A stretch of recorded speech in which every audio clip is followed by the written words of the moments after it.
இன்னைக்கு ஹிந்து நியூஸ் பேப்பர்ல என்ன இம்பார்ட்டன்ட் நியூஸஸ் இருக்கு அப்படின்னு சொல்லி பார்ப்போம். ஸோ ரீசெண்டா பார்த்தீங்கன்னா, நமக்கு இந்த நேபாள்ல வந்து ஒரு பெரிய பிரச்சனை வந்து போய்கிட்டு இருந்துச்சு. ஆ அங்க வந்து இந்த ஜென்ஸி ப்ரொடெஸ்ட் அப்படின்னு சொல்லி சொல்றாங்க. நேபாள்ல நடந்த அந்த பிரச்சனைய வந்து ஜென்ஸி ப்ரொடெஸ்ட் அப்படின்னு சொல்றாங்க.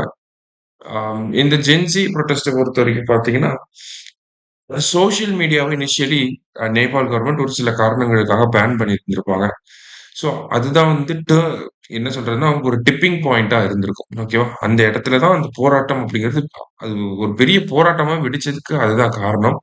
ஆனா, டீப் டவுன் பார்க்கிறப்ப என்ன காரணங்கள்லாம் இருந்திருக்கலாம் அப்படின்னு சொல்லி பார்த்தீங்கன்னா, முக்கியமான காரணம் நேபாளோட பொருளாதாரம் சரியான அளவுல வளர்ச்சி அடையாம இருக்கு. சரிங்களா?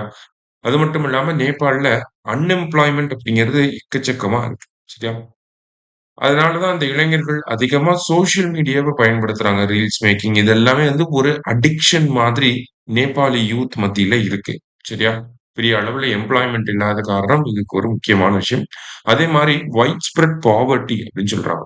பாவர்ட்டி ஓவரா ரொம்ப அதிகமா இருக்கு. மக்கள்லாம் பாவர்ட்டில இருக்கப்ப, அந்த நாட்டு அரசியல்வாதிகள்லாம் பார்த்தீங்கன்னா, செல்வச் செழிப்போட இருக்காங்க. அதுவுமே ஒரு ரொம்ப நாளா ஒரு ப்ரூவிங் கோவமாவே தான் இருந்திருக்கும். ஸோ, அதுக்கப்புறம் என்னாச்சு அப்படின்னு சொல்லி பார்த்தீங்கன்னா, அந்த சோசியல் மீடியா பேன் அப்படிங்கிறது வந்திருக்கும். அதே மாரி சைனீஸ் மீடியாவும் பார்த்தீங்கன்னா, ஆல்ரெடி நேபாள்ல இருந்த அரசாங்கத்துக்கு எதிரான ஒரு பிரச்சாரத்த வந்து கொண்டு வந்துட்டே இருந்திருப்பாங்க. ஓகேவா? Chinese media. ஸோ, அதுவுமே வந்து ஒரு முக்கியமான காரணமா இருந்துச்சு. அதுக்கப்புறமா தான் அந்த சோசியல் மீடியா பேன ரிமூவ் பண்ணணும் அப்படிங்கிறதுக்காக தான் நேபாள்ல ஃபர்ஸ்ட் புரொட்டஸ்ட் ஆரம்பிச்சது. அதுக்கப்புறமா வந்து அது அப்படியே லார்ஜரா ஜென்ஸி புரொட்டஸ்ட் அப்படிங்கிற பேர்ல அந்த ஆட்சிக்கு எதிரான ஒரு போராட்டமா மாறிடுச்சு. ஓகேங்களா? ஸோ அதுக்கப்புறமா அங்க இருக்கக்கூடிய அமைச்சர்கள், முக்கிய அரசியல் தலைவர்கள் எல்லாத்துக்குமே வந்து பொது வெளியில அ அவங்கள வந்து அவங்க மேல தாக்குதல்கள் நடத்துனாங்க. அந்த நாட்டு பிரதமர் கே.பி. சர்மா ஓலி வந்து அ அவரு ரிசைன் பண்ணிட்டு போனாரு. அதுக்கப்புறமா பிரசிடென்ட் இப்ப அந்த நாட்டுடைய பிரசிடென்ட் என்ன பண்ணியிருக்காங்கன்னா, அந்த அரசாங்கத்த கலைச்சிட்டு இன்டரிம் கவர்ன்மெண்ட் வந்து அப்பாயிண்ட் பண்ணியிருக்காங்க. சரிங்களா? சோ அவங்க யாரு அப்படின்னு சொல்லி பார்த்தீங்கன்னா, ஆ முன்னால சுஷிலா கார்கி அப்படிங்கிறவங்க இருந்திருப்பாங்க. சரியா? சுஷிலா கார்கி முன்னாள் சீஃப் ஜஸ்டிஸ் அவங்க. சரியா?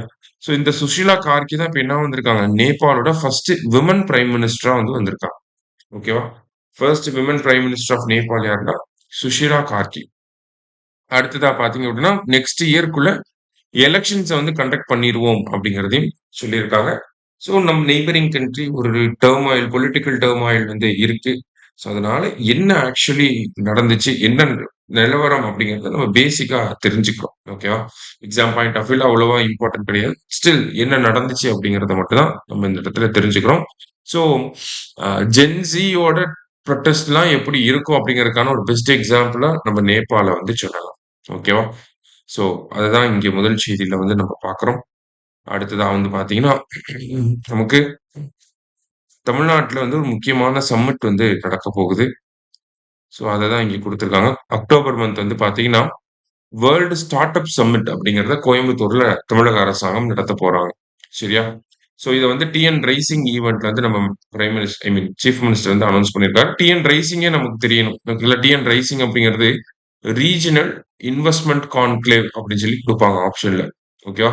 எப்படி குளோபல் இன்வெஸ்டார்ஸ் மீட் அப்படிங்கிறது நமக்கு குளோபல் இன்வெஸ்டார்ஸ் மீட் அப்படிங்கிறது நமக்கு தமிழ்நாட்டுக்குள்ள இன்வெஸ்ட்மென்ட் வந்து பண்ணுங்க அப்படின்னு சொல்லி சொல்றதுக்கான ஒரு ஒரு மீட்டிங்கா இருக்கோ, அதே மாரி தான் டிஎன் ரைசிங் அப்படிங்கிற ஈவென்ட் வந்து ரீஜியன் வைஸ் சதர்ன் ரீஜியன்ல வந்து இன்வெஸ்ட் பண்ணுங்க. நார்தர்ன் ரீஜியன்ல இன்வெஸ்ட் பண்ணுங்க அப்படின்னு சொல்லி ரீஜியன் வைஸ் வந்து இன்வெஸ்ட்மென்ட்ட கொண்டு வரதுக்கான ஒரு மாநாடு டிஎன் ரைசிங் அப்படிங்கிறது. சரியா? ஃபர்ஸ்ட் தூத்துக்குடியில நடந்திருக்கும். அடுத்ததா இப்போ ஒசூர்ல அந்த மாநாடு நடந்துச்சு. ஸோ அந்த மாநாட்ல தான் நம்ம முதலமைச்சர் என்ன சொல்லியிருக்காருன்னா, வேர்ல்டு ஸ்டார்ட் அப் சம்மிட் அப்படிங்கிறத இந்த மாசம் இந்த வருஷம் அக்டோபர் மாசம் கோயம்புத்தூர்ல நடத்தப் போறோம் அப்படிங்கிறத சொல்லியிருக்காரு. ஸோ அந்த வேர்ல்டு ஸ்டார்ட் அப் சம்மிட்ட ஆர்கனைஸ் பண்ண போறது யாரு அப்படின்னா, Tamil Nadu start up and innovation mission TANSIM இருக்காங்க இல்லையா? அவங்க தான் வந்து டான்சிம் அப்படின்னு சொல்லலாம். இல்ல ஸ்டார்ட் அப் டிஎன் அப்படின்னு சொல்லலாம். ஸோ அவங்க தான் இத ஆர்கனைஸ் பண்ணவும் போறாங்க. சரியா? ஸோ இன்னைக்கு முக்கியமான செய்திகள் எல்லாத்தையும் பார்த்துருவோம். நன்றி. சுரேஷ் ஐஏஎஸ் அகாடமி வெற்றியின் முகவரி.